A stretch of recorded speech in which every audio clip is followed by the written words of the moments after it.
안녕하세요. 뜨는 아침 묵상 이성훈 목사입니다.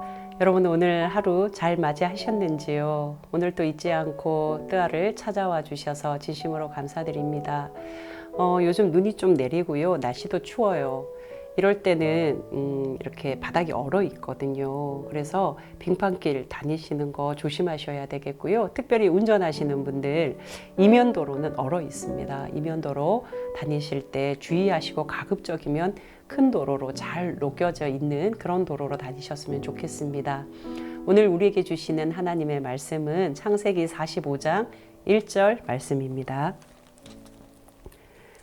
요셉이 시종하는 자들 앞에서 그 정을 억제하지 못하여 소리질러 모든 사람을 자기에게서 물러가라 하고 그 형제들에게 자기를 알리니 그때에 그와 함께한 다른 사람이 없었더라. 아멘. 드디어 요셉이 형제들과 만나게 되잖아요. 베냐민을 이렇게 데리고 와요. 베냐민이 딱 왔다는 것을 알지요. 그리고 이상한 상황이 벌어지는데 요셉 집안에 일을 도맡아 하는 청지기가 이들을 데리고 요셉 집으로 가는 거예요. 형제들은 깜짝 놀라지요. 왜 갑자기 집으로 우리를 데리고 가지? 아마도 그때 그 돈 때문에 지금 우리를 감금시키려나 봐. 우리한테 벌을 주나 봐. 두려워한다고요. 그때 뭐라고 하냐면은요. 이 요셉의 청지기가 이렇게 이야기해요. 그가 이르되 너희는 안심하라 두려워하지 말라 너희 하나님 너희 아버지의 하나님이 재물을 너희 자루에 넣어 너희에게 주신 것이니라 너희 돈을 내가 이미 받았느니라. 청지기가 안심시키는 거예요. 그리고 이 히브리 사람들 어쩌면은 대제국 이 애굽의 대제국의 또 이 청지기로 그리고 일을 도맡아 하는 사람으로 이들을 딱 봤을 때 조금 이렇게 압박할 수도 있을 텐데 그런 어떤 힘이 전혀 이 청지기에게는 나오지 않아요. 물론 총리가 이들을 집으로 모셔라 음식을 준비해라 그랬으면 벌써 이렇게 간파했겠지요. 귀한 손님들이라는 거. 그러나 이 사람의 입에서 뭐라고 이야기하냐면 그 돈 그거 하나님이 주신 것입니다. 그리고 이미 저는 돈을 받았습니다 하고 이들을 배려한다고요. 불안해하는 그 마음을 배려하는 그 따뜻함이 보이잖아요. 이걸 보면 이 요셉 집안에 일하는 이 청지기 한 사람만 봐도 요셉이 어떤 사람이라는 것을 느끼게 되지요. 결국 집으로 가요. 다 씻을 수 있도록 준비를 다 시켜주고 또 음식을 먹을 준비를 시킵니다. 요셉이 오지요. 그런데 요셉의 눈에 누가 딱 들어왔을까요? 베냐민, 자기 피부치 동생 베냐민이 눈에 딱 들어오는 거예요. 그때 이 30절에 보면은요, 요셉이 아우를 사랑하는 마음이 복받쳐 급히 울 곳을 찾아 안방으로 들어가서 울고 얼굴을 씻고 나와서 그 정을 억제하고 울고 씻고 나오고 요셉의 모습을 쫙 그리면 글쎄요, 13년의 그 긴 시간 동안 고난과 아픔 속에서 요셉이 하나님을 만나고 경험하고 하나님 앞에 엎드리면 엎드릴수록 이 요셉의 성장과 성숙은 결국 이 형들을 내가 어떻게 해버리겠다 하는 복수심으로 차오르는 것이 아니라 요셉의 마음에 계속되는 그리움이 생기는 거죠. 형제들에 대한, 가족에 대한 연민과 그리움이 이 요셉의 마음에 가득 차 있는 것 같아요. 따로따로 음식을 딱 차려줍니다. 관례대로요. 히브리 사람은 좀 부정탄다고 생각한 것 같아요. 그런데 참 재미있는 장면은 요셉이 자기 음식, 총리니까 음식이 좀 질이 다를 수 있잖아요. 그 음식을 다 퍼날려 주는 거예요. 결국 따로따로 밥을 먹는 것 같지만 같은 음식을 나누는 식탁 공동체이죠. 밥을 먹는다는 것은 굉장히 중요한 의미잖아요. 우리가 사람하고 관계가 딱 멀어지고 틀어지고 그 사람이 딱 미워지면 밥부터 같이 먹기 싫거든요. 그런데 누구를 좋아하고 사랑하는 마음이 생기면 뭔가를 같이 먹고 싶어지거든요. 먹는다는 것, 밥이라는 것은 참 중요한 의미가 있어요. 이 요셉이 음식을 나누는데 참 재미있는 성경의 표현이 베냐민에게는 5배를 줬대요. 루벤한테 한 그릇 주면 베냐민 5그릇을 줬을까요? 밥 5공기를 줬을까요? 그만큼 각별한 사랑을 표현했다는 거겠죠.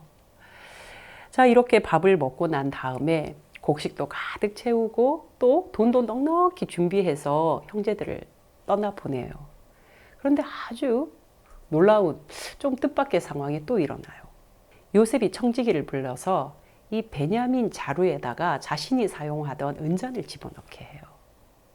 그리고는 다 떠나보내고 조금 거리가 멀만하니까 청지기를 불러서 저들을 도둑으로 몰아라고 해요. 시키는 대로 하지요. 다 데리고 와서 너희가 어떻게 배은망덕하게 은혜를 이런 식으로 갚냐? 왜 내가 쓰던 그 소중한 은잔을 이렇게 훔쳐갔냐? 도둑으로 몰지요. 형제들은 전혀 사실무근이다. 그런 바 없다. 이야기를 합니다. 한번 열어보자. 까보자. 예, 베냐민 자루에서 은잔이 나와요. 그러니까 뭐라고 이야기를 해요? 이 사람은, 이 은잔 도둑놈은 데리고 갈 수가 없다. 감옥에 넣어야 된다. 너희들은 내려가라. 아니다. 우리도 같이 있겠다. 아니다. 그럴 필요 없다. 베냐민만 두면 된다. 자, 이런 상황이 딱 되었는데 여기에서 누가 나오냐면요. 유다가 났어요. 유다. 여러분, 유다 그러면 몇 번에 아주 이렇게 조금 두드러지는 사건들이 있는데 전체적으로 보면 유다는요. 비록 실수하고 비록 좀 잘못한 그런 일들이 있죠. 부족한 면들이 있었죠. 그러나 유다는요. 누구보다 책임감이 강한 캐릭터로 성경이 묘사하고 있어요. 지금 여기에서도 보면 유다가 탁 났어요. 그리고 내 말을 좀 들어보십시오 하고 44장 18절에 이야기하는데 유다가 그에게 가까이 가서 이르되 내 주여 원하건대 내가 한 말씀만 하겠습니다 해요. 그런데 44장 18절에서 무려 34절까지 이 긴 거의 반장이잖아요. 반장에 가깝도록 한 말씀이 아니라 정말 100말씀을 하는 것처럼 계속 이야기를 하는 거예요. 유다의 이야기, 이 긴 이야기를 성경은 왜 이렇게 다 소개하고 있을까? 이 긴 이야기를 다 담고 있을까? 저는 그런 생각이 들더라고요. 하나님께서 요셉의 삶을 이렇게 다루어 가시잖아요. 그 요셉의 삶을 다루어 가는 것처럼 요셉과 다른 이 형제들의 삶도 동시에 다루고 계셨다. 유다의 이야기를 쭉 들으면 그동안 우리 가정에 어떤 일이 일어났고 그것이 우리 가정 안에 어떤 아픔이 되었고 그러면서 우리 아버지는 어떠했고 우리 형제들은 어떠했고 이런 내용들이 쭉 소개되고 있어요. 그러니까 지난 이 야곱의 가정, 야곱 가족 내의 아픔들, 고난들, 힘듦들, 고통들 그런 힘겨운 스토리들이 다 담겨서 나오는 거예요. 특별히 30절을 보면은요. 아버지의 생명과 아이의 생명이 서로 하나로 묶여 있거늘 여기에서 아이라는 것은 베냐민이에요. 아버지의 생명과 베냐민의 생명이 하나로 묶여 있습니다. 이것을 이제 유다를 비롯한 형제들이 다 인정한다라는 거예요. 여러분 생각해 보세요. 요셉을 왜 팔아넘겼어요? 요셉을 왜 구덩이에 처박아 버렸어요? 아버지가 요셉을 편애한다고 생각했잖아요. 자기 혼자 채색 옷 입고 그리고 막 떠돌아다니면서 꿈 이야기하고 고자질하고 눈에 가시였단 말이에요. 그러니까 이 형제들의 마음속에 다 증오가 생기면서 구덩이에 처박아 버렸거든요. 그러니까 이 요셉의 존재도 인정할 수 없었고 아버지의 행동도 인정할 수 없었고 가만히 보면 요셉도 미숙하고 형제들도 미숙하고 아버지인 야곱도 미숙하고 가족 구성원들이 전부 다 미숙한 상태에 있었어요. 그런데 하나님은 고난이라는 이런 어떻게 보면은 뭐 태풍, 바람, 고난이라는 이 파도를 일으키셔서 요셉도 성장시켜요. 요셉만 성장시키는 것이 아니라 이 형제들도 각각 다 성장시키는 거예요. 그 가운데 야곱도 성장시키셨겠죠. 이 가정 구성원들을 모두 성장시켜서 오늘 이 유다의 이야기를 보면은 아버지는 베냐민을 혹은 요셉을 그럴만해 하는 아버지의 삶에 대한 인정, 서로의 삶의 무게에 대한 인정, 받아들임, 용납 이걸 하고 있는 거죠. 돌아보니 우리가 무슨 짓을 했는지, 돌아보니 이것이 우리 가정 내에 얼마나 큰 아픔이었는지, 나만 괴롭다고 생각했는데 아, 저 사람도 괴롭겠구나 하는 것을 서로가 이해하고 알게 되었단 말이에요.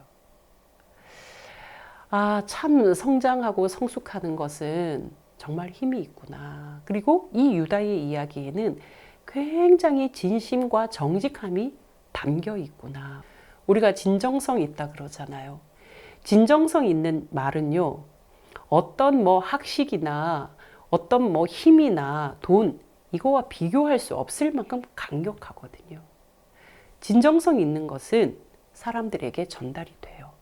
사람들이 언제 분노하고 언제 좌절하냐면요, 나의 진심이 왜곡당했거나, 나의 진심이 짓밟혔거나, 나의 진심이 오해받았거나, 나의 진심이 받아들여지지 않을 때, 그럴 때 사람들은 분노해요. 좌절해요. 그런데 지금 유다의 이 진심 어린 이야기가 요셉에게 어떻게 했을까요? 들렸단 말이에요. 그것이 45장 1절입니다. 오늘 본문인데요. 다시 한번 읽어드릴게요. 요셉이 시종하는 자들 앞에서 그 정을 억제하지 못하고 소리질러 모든 사람을 자기에게서 물러가라 하고 그 형제들에게 자기를 알리니 그때에 그와 함께한 다른 사람이 없었더라. 막 올라오는 거예요. 자기 안에 이 정말 눌렀고 누르고, 아까 베냐민을 만났을 때는 막 안방에 급히 가서 막 울고 씻고 나와서 억제했다 그랬잖아요. 이 억제한 것이 터져 나왔단 말이에요. 온 주변이 들릴 정도로 대성통곡하면서 울음을 터뜨려요. 이제 이 요셉이요. 많은 사람들이 이 장면에서 화해, 용서라는 말을 많이 떠올리는데 맞습니다. 용서죠. 화해가 일어났죠. 근데 저는 그건 결과인 것 같고 현상인 것 같고요. 용서보다 조금 더 다른 말로 이것을 담고 싶은데 그것이 뭘까? 그리움일까? 사랑일까? C.S. 루이스라는 변증가이자 영성가가 있잖아요. C.S. 루이스 목사님이 용서를 이렇게 이야기합니다. 인간이 인간을 용서하기는 어려워요. 인간이 인간을 용서할 수 없다는 거예요. 내가 누군가를 용서한다? 참 어려운 이야기거든요. 그런데 정말 용서는 언제 일어나는가? 언제 용서가 되는가? 용서가 정말 뭔가 할 때 내가 용서해야 할 그 사람, 나를 반대했거나 나를 비난했거나 나에게 아픔을 줬거나 상처를 줬거나 하는 그 사람이 변화된 것, 성숙해져 버린 것, 바로 이것은 자연스럽게 용서를 일으킬 수밖에 없다는 거예요. 그래서 누군가를 용서해야 한다 할 때 그 용서해야 하는 것은 결국 그 사람이 성숙하도록 기도해야 된다라는 말이라고. 지금 이 요셉의 가정, 궁극적으로는 야곱의 가정인데 야곱의 가정이 그런 모습을 보여주고 있는 것 같습니다. 사랑하는 뜨아 가족 여러분, 우리는 모두가 행복한 가정 꿈꿔요. 모두가 우리 가족이 화목했으면 좋겠다. 우리 가족이 서로 사랑했으면 좋겠다. 서로 배려하고 따뜻하고 친절했으면 좋겠다. 어느 가정보다 우리 가정이 정말 이렇게 단란했으면 좋겠다. 즐거웠으면 좋겠다. 그런 꿈을 꾸잖아요. 특별히 내가 어린 시절에 행복하지 못했고 상처가 있고 아프고 힘든 가정, 그런 엮이는 가정에서 자란 사람일수록 행복한 가정을 꿈꾸거든요. 화목하고 행복한 가정은 어떤 한 사람이 희생하고 어떤 한 사람이 헌신하고 어떤 한 사람이 노력한다고 해서 되는 것은 아닌 것 같습니다. 그 가족 구성원 한 사람 한 사람이 잘 성장해가고 성숙해 갈 때 화목한 가정이 되는 것 같습니다. 물론 과정에서는 조금 더 대표석, 조금 더 어른인 사람이 기다리고 참고 헌신하고 또 인내해 줘야 하는 것은 당연한 일 것 같고요. 궁극적으로는 한 사람 한 사람이 건강하게 자라서 성숙해져 갈 때 그 가정이 화목하고 행복해지는 것 같아요. 이 성장과 성숙은요, 배워야 된다고요. 배워야 성장할 수 있는 거예요.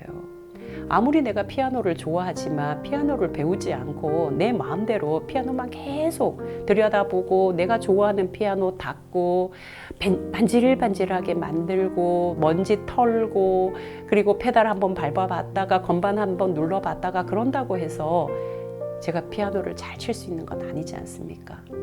피아노 학원에 가서 피아노 선생님께 피아노를 배우듯이 나 한 사람이 어떻게 남편으로, 어떻게 아내로, 어떻게 부부로, 어떻게 부모 자녀로 살아야 하는지를 잘 배워야, 잘 알아야 성장이 일어나고 그 성장 안에서 성숙해져 가는 것이거든요.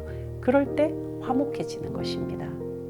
바라기는 오늘 하루는요, 내가 좀 괜찮은 아빠인지, 괜찮은 엄마인지, 괜찮은 아내인지, 괜찮은 남편인지, 괜찮은 자녀인지 좀 뒤적뒤적 배우고 듣고 생각하고 고민하고 나를 바꿔내는 것. 그럴 때 우리는 성장하고 성숙해져서 그것이 가정의 화목을 이룬다는 것. 우리가 잊지 않았으면 좋겠습니다. 흔히들 관조 섞인 표현으로 사람 고쳐 쓰는 거 아니라 그러는데 여러분 그 말에 속지 마십시오. 사람 고쳐서 쓸 수 없습니다. 사람이 사람을. 그러나 하나님은 우리를 다루어 주시는 분, 하나님은 우리를 변화시켜 주시는 분, 하나님은 우리를 만져가시는 분입니다. 그 하나님 앞에서 내가 오늘 배워야 할 것을 애써 배우고 나에게 도움 줄 사람의 이야기에 귀를 열고 듣고 나를 바꾸어 가면 반드시 우리 가정 안에 이 요셉의 가정처럼 야곱의 가정처럼 서로의 마음이 교류되고 화목해지는 그런 날이 올 것이며 혹시 지금 힘겨운 싸움을 하고 계시는 분, 힘겹게 버티고 계시는 가정들 힘내십시오. 여러분들의 싸움이 결코 헛되지 않을 것입니다. 다만 물어보십시오. 내가 무엇으로 힘겨워하는지, 내가 무엇을 위하여 싸우고 있는지 그 질문에 바른 답을 하신다면 지치지 않고 낙심하지 말고 끝까지 믿음으로 승리해 나갈 수 있기를 주님의 이름으로 축복합니다. 기도하시겠습니다. 하나님 아버지, 새날을 주셔서 감사합니다. 요셉의 가정을 두루두루 하나님 성장시키시고 성숙시키신 하나님의 손길을 느끼며 우리 가정을 돌아봅니다. 우리 가정에 하나님의 손길이 미쳐야 하는 곳이 어디인지 살펴보게 하여 주시고 기도하되 배우며 기도하게 하여 주시고 하나님 앞에 엎드리되 도움 구할 곳에 창구를 열고 귀를 열고 하나님 앞에 엎드리는 우리의 모습이 되게 하여 주시옵소서. 힘겹게 버티고 힘겹게 싸워가는 우리 가정들 하나님께서 새 힘을 주시고 하나님께서 반드시 하나님의 때에 회복시키실 것을 화목해 하실 것을 기대하며 오늘 나를 변화시키는 힘을 발휘하게 하여 주시옵소서. 예수 그리스도 이름으로 기도합니다. 아멘.